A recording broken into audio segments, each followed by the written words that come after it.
ça sera les meilleurs conseils pour les débutants. Mon premier conseil, ça serait surtout de se faire suivre et encadrer, entre guillemets. Notamment en fait parce que souvent on voit les gens qui essayent ou même qui commencent, et moi aussi le premier, quand on ne connaît pas forcément bien les exercices de musculation, on peut avoir du mal à effectuer les bons mouvements et à bien les effectuer. Et souvent ça peut causer des soucis, notamment au niveau de l'apprentissage. Si on apprend un mauvais mouvement dès le départ, pour le réapprendre derrière ça va être beaucoup plus compliqué. Et aussi apporter des blessures, voire d'autres soucis.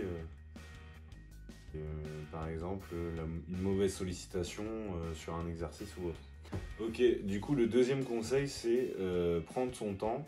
Donc ce que j'entends par là c'est surtout en termes d'entraînement. Donc c'est d'abord favoriser une technique par rapport à la charge. La musculation comme tout le monde, comme tous les mecs surtout, c'est tu veux prendre des pecs. Tu veux faire du développé couché. Et donc moi la grosse erreur en fait que j'ai faite, c'était surtout que je suivais en fait le coach qui était dans la salle à l'époque. Je le suivais, donc c'est-à-dire au niveau des entraînements, je faisais les mêmes que lui. En même temps, on était partenaires d'entraînement en gros. Et donc c'est vite arrivé au stade où je faisais des séries à 100 kg développé couché, avec une exécution dégueulasse, les épaules qui vont vers l'avant. Pas se focaliser surtout sur une partie de son corps. En général, c'est on veut prendre des biceps, des bras surtout, voilà, clairement, on veut des bras, des pecs et un peu de dos, quand même si t'es un peu malin. Mais les jambes, tu t'en fous, ou alors tu veux pas les faire parce que ça te fera mal. Pour un développement harmonieux de ton corps entier, il faut faire l'ensemble du corps. Si tu fais que le haut du corps et que tu fais jamais le bas du corps, déjà il va y avoir un souci parce que ton bas du corps ne sera pas assez musclé. Donc la transmission de force entre guillemets entre le bas de ton corps et le haut de ton corps ne se fera pas bien.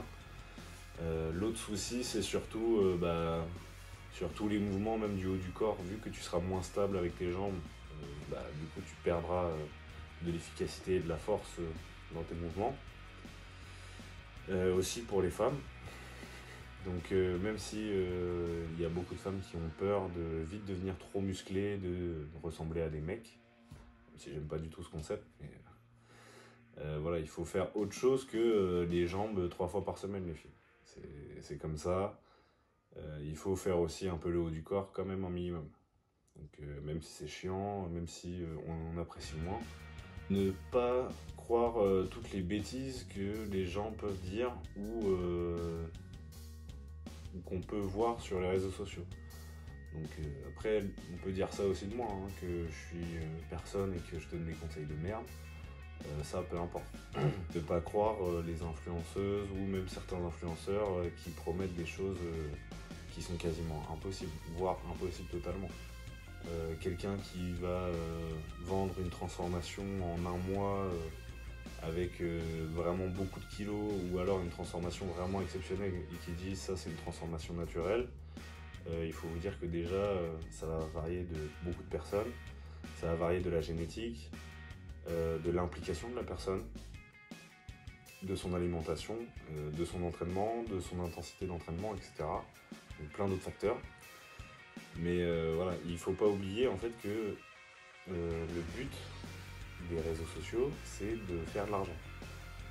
Concrètement, il y a beaucoup de personnes même qui vont vendre des électrostimulateurs qui vont dire c'est comme si vous avez fait tant de minutes d'entraînement, etc.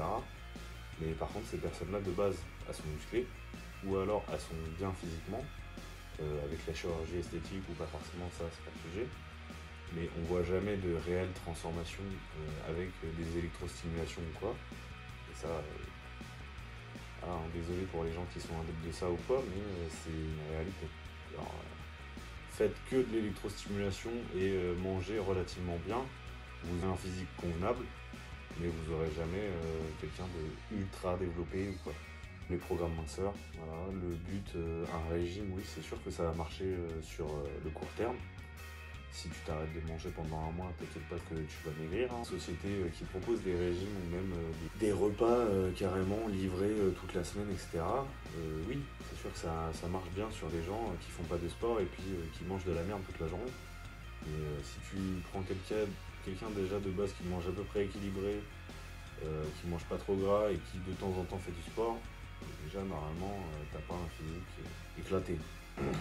Sauf si vraiment t'as très peu de chance en termes de génétique. Limite naturelle, c'est quelque chose qui fait beaucoup débat.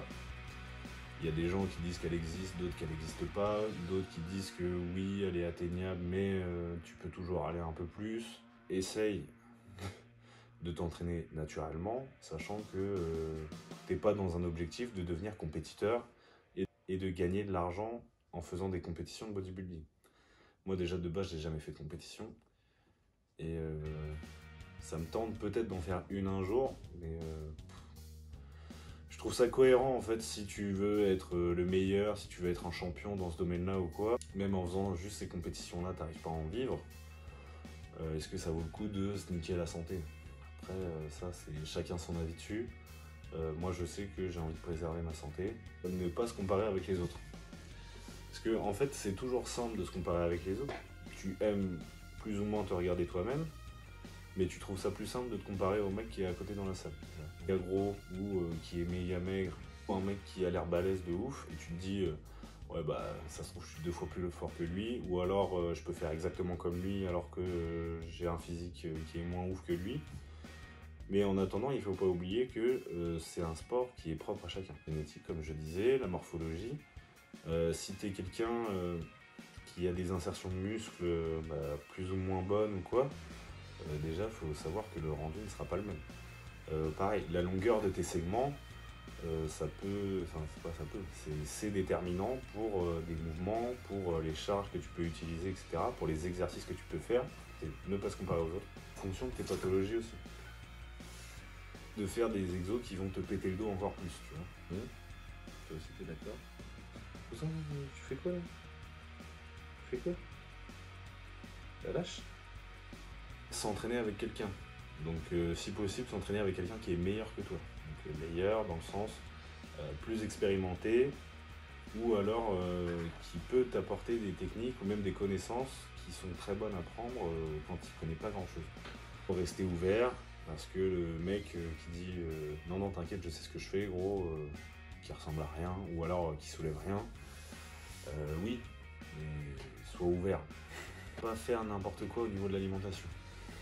L'alimentation, quand tu fais du sport, c'est une bonne partie quand même, genre 50% facile de tes résultats et de tes performances. T'apprécies comme tu es, parce que après, ouais, quand tu commences la musculation, en fait, t'en as jamais assez. Tu veux être plus balèze, ça fait il y a certaines personnes, ça fait on va dire X temps qu'elles s'entraînent. Elle voit qu'elles progressent moins, ou alors qu'elles progressent plus, parce qu'il y a un souci dans leur entraînement ou ailleurs. Et du coup, ce qu'elles font, c'est que elles se sentent pas bien, elles sont frustrées, elles vont essayer de faire 2 fois plus, voire 3 fois plus, 4 fois, 5 fois, ou d'utiliser des produits dopants. Et sauf qu'au final, il y a des gens, c'est pareil, ils voient pas assez les résultats, et du coup, ils vont encore plus y aller. Au final, ça va créer des situations où c'est là où on voit souvent aussi les débutants, c'est quand ils commencent trop fort. Donc quand tu y vas trop fort et qu'au final tu peux pas supporter et au final t'abandonnes parce que t'en peux plus. Les mecs qui se dopent et qui au final au bout de quelques temps ils ont des méga soucis de santé ou même ils clament, ou même plus tard ils ont des cancers. Voilà. Après chacun ses choix. Hein. Ne pas commencer la musculation en faisant 2 entraînements par jour, 6 fois par semaine, sinon tu vas pas tenir le rythme. Sauf si tu es vraiment un mec qui a un mental de champion. Et dans ce cas-là, tu sais où est-ce que tu veux aller. Mais même 2 entraînements par jour, 6 fois la semaine, ça sert à rien. Ok, donc on arrive à la fin de cette vidéo. J'espère qu'elle vous aura plu. N'hésitez pas à liker, partager et commenter. Ça fait super plaisir. Et n'hésitez pas à commander avec le code SL10 sur Perform Fitness.